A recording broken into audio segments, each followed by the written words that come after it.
जय श्री कृष्णा श्रोताओं, आप सबका मेरे चैनल ज्ञान सुधा पर स्वागत है। आज मैं आपको कार्तिक महात्म का 10वां अध्याय सुनाने जा रही हूँ। इस अध्याय को सुनाने से पहले मैं आपको बताना चाहती हूँ कि कार्तिक मास में तुलसी की पूजन का क्या महत्व है। माना जाता है कि तुलसी का जन्म धरती पर इसी मास में हुआ था। वैसे तो हमें प्रत्येक मास तुलसी का पूजन करना चाहिए, पर इस मास तुलसी का पूजन करने से मनुष्य आवागमन के चक्र से हो जाता है।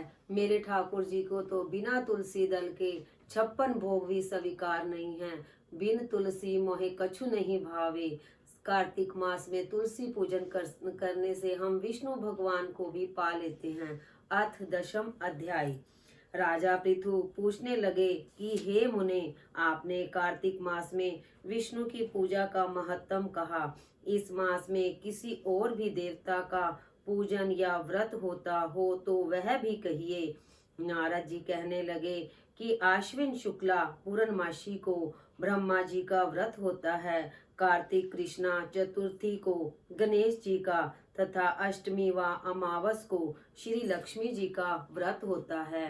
कार्तिक में जो कुमारी इस व्रत को करती है उसको सुयोग्य पति मिलता है। जो विवाहिता स्त्री इस व्रत को करती है उसका सौभाग्य अटल रहता है। प्रातः काल स्नान आदि से निवृत्त होकर चंदन आदि से गणेश जी का पूजन करे। सायंकाल में फिर गणेश जी का पूजन करके चंद्रोदय होने पर चंद्रमा को अर्घ दे और फिर उत्सव मनाकर भोजन करे। स्त्रियों को अपने सौभाग्य के लिए इस व्रत को अवश्य करना चाहिए।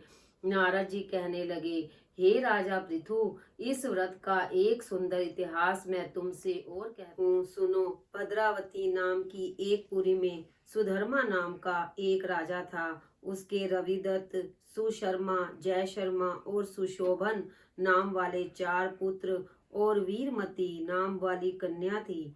उस कन्या वीरमती का विवाह देवव्रत के साथ हो गया। वे दोनों बड़े ही प्रेम के साथ रहते थे। एक दिन अचानक घर में बैठे हुए देवव्रत को सांप ने काट लिया, जिससे उसकी मृत्यु हो गई।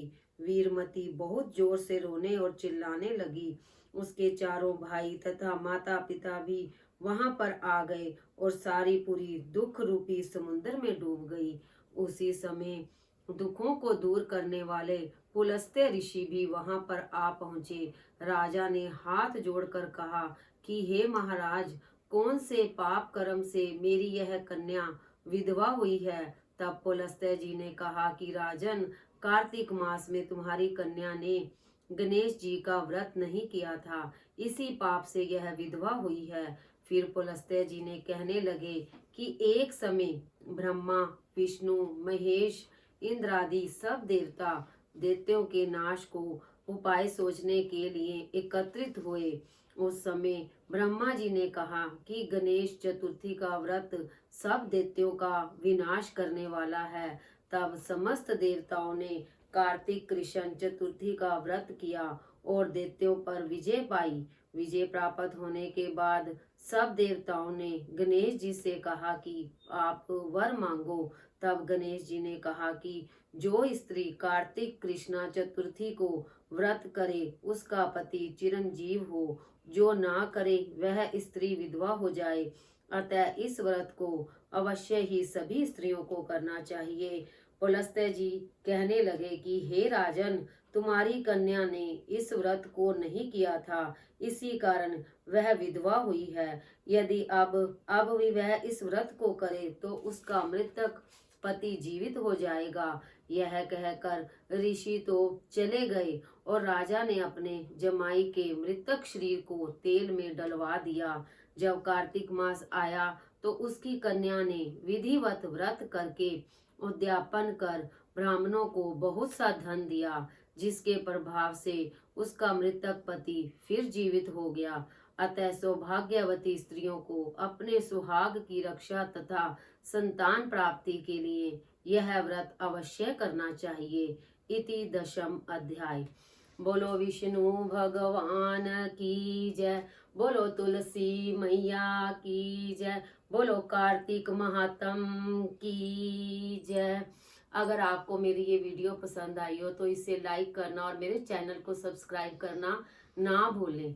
राधे राधे। अब हम प्रभु के भजन का गुणगान करते हैं। मालारी तेरा जपना कठिन है, मालारी तेरा जपना कठिन है, जपना कठिन है भजना कठिन है। मालारी तेरा जपना कठिन है, चंदा सूरज और तुलसी का अर्घ देना कठिन है, चंदा सूरज और तुलसी का अर्घ देना कठिन है। मालारी तेरा जपना कठिन है, जपना कठिन है भजना कठिन है। राम सीता और लक्ष्मण इन तीनों का दर्शन कठिन है।